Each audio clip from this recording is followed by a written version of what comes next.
आप सब कैसे हो? आशा करती हूँ कि आप लोग बहुत अच्छे से होंगे। सबको राधे राधे। आप लोग का दिन मंगलमय हो। आप लोग को तो पता ही है कि सावन का महीना चल रहा है। मैं बीच बीच में रामायण को स्किप करके कजरी डाल देती हूँ और मेरा रामायण वैसे ही चलता रहता है। जैसे कि मैंने पार्ट 1 पे बंद किया तो अगले दिन पार्ट 2 ही डालेंगे। बीच में मैं उसको स्किप बंद नहीं करती हूँ, चाहे बदलती नहीं हूँ, थोड़ा स्किप ज़रूर कर देती हूँ। तो आइए हम रामायण की तरफ चलते हैं। कजरी का मौसम है, सावन का महीना चल रहा है, इसलिए बीच बीच में मैं कजरी डाल देती हूँ। तो सबको राधे राधे। रामायण की तरफ चलते हैं। मंगल भवनय मंगलहारी द्रवं सुदशरथ अजिर बिहारी। अस विचार उर छाड़हूँ कोहूँ शोक कलंक कोटि जनि होहूँ।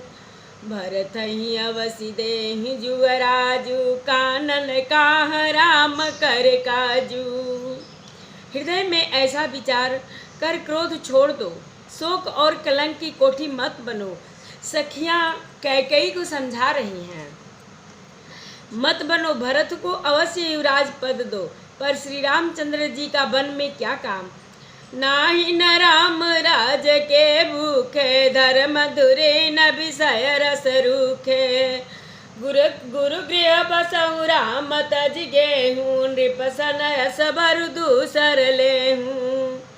श्री रामचंद्र जी राज्य के भूखे नहीं हैं, वे धर्म की धुरी को धारण करने वाले और विषय रस से रूखे हैं, अर्थात उनमें विषयासक्ति है ही नहीं।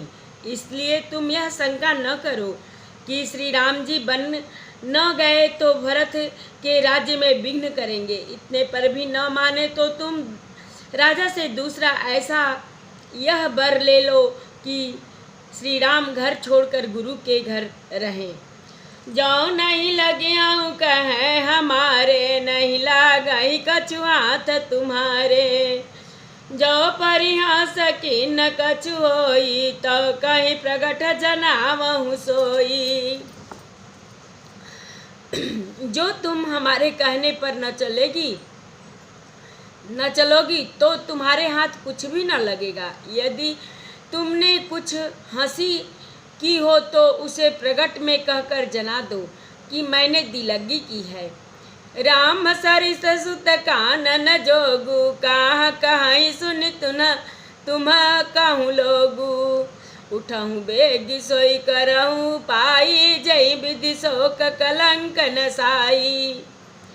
राम सरीखा पुत्र क्या बन के योग्य है? यह सुनकर लोग तुम्हें क्या कहेंगे? जल्दी उठो और वही उपाय करो जिस उपाय से इस शोक और कलंक का नाश हो। मंगल भवन मंगलहारी द्रवं सुदशरथ अजिर बिहारी। जहि भात शोक कलंक जाई, उपाय करि कुल पालहि।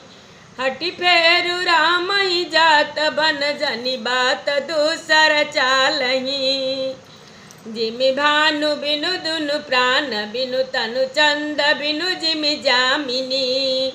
तिमि अवध तुलसीदास, प्रभु बिनु समुझ धाजिय भामिनी। सखिन सिखावन दीन, सुनत मधुर परिणाम हित। तै कछु कारण कीन, कुटिल प्रबोधि कुबरी। मंगल भवन मंगलहारी द्रवं सुदशरथ अजिर बिहारी। इस प्रकार जिस तरह नगर भर का शोक और तुम्हारा कलंक मिटे, वही उपाय करके कुल की रक्षा कर बन जाते हुए श्री रामचंद्र जी को हट करके लौटा ले। दूसरी कोई बात न चला। तुलसीदास जी कहते हैं, जैसे सूर्य के बिना दिन, प्राण के बिना शरीर और चंद्रमा के बिना रात निर्जीव तथा शोभाहीन हो जाती है, वैसे ही श्री रामचंद्र जी के बिना अयोध्या हो जाएगी। हे भामिनी, तू अपने हृदय में इस बात को समझ विचार कर देख तो सही। इस प्रकार सखियों ने ऐसी सीख दी जो सुनने में मीठी और परिणाम में हितकारी थी। पर कुटिला कुबरी की सिखाई पढ़ाई हुई कैकेयी ने इस पर जरा भी कान नहीं दिया। उत्तर न देई दुसारी सिरूरे मृगिन चितव जन भागिनी भूखी। व्याधि असाधि जानती न त्यागी चली कहत मति मंदय भागी। कैकेयी कोई उत्तर नहीं देती। वह दुस्सह क्रोध के मारे रूखी बेमुरब्बत हो रही है। ऐसी देखती है मानो भूखी बाघिनी हिरनियों को देख रही हो। तब सखियों ने रोग को असाध्य समझकर उसे छोड़ दिया। सब उसको मंद बुद्धि अभागिनी कहती हुई चल दी। राज करत यह दैव बिगोई किन्न सियस जस करई न कोई। एहि विधि बिलपहि पुर नर नारी देहि कुचाल ही कोटिक गारी। राज्य करते हुए इस कैकेयी को दैव ने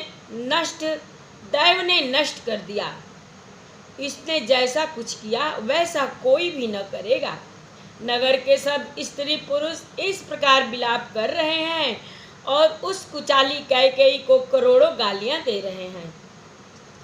जरहि विषम जर लेहि उसासा कवनि राम बिनु जीवन आसा।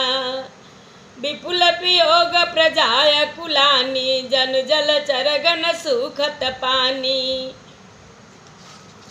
लोग विषम ज्वर भयानक दुख की आग में जल रहे हैं। लंबी सांसें लेते हुए वे कहते हैं कि श्री रामचंद्र जी के बिना जीने की कौन आशा है। महान वियोग की आशंका से प्रजा ऐसी व्याकुल हो गई है मानो पानी सूखने के समय जलचर जीवों का समुदाय व्याकुल हो। अति विषाद बस लोग लगाई गए मातु पहि राम गोसाई। मुख प्रसन्न चित चौगुन चाऊ मिटा सोच जनि राखै राऊ।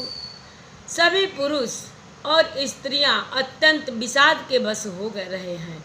स्वामी श्री रामचंद्र जी की माता कौशल्या के पास गए। उनका मुख प्रसन्न है और चित्त में चौगुना चाव उत्साह है। यह सोच मिट गया है कि राजा कहीं न रख लें।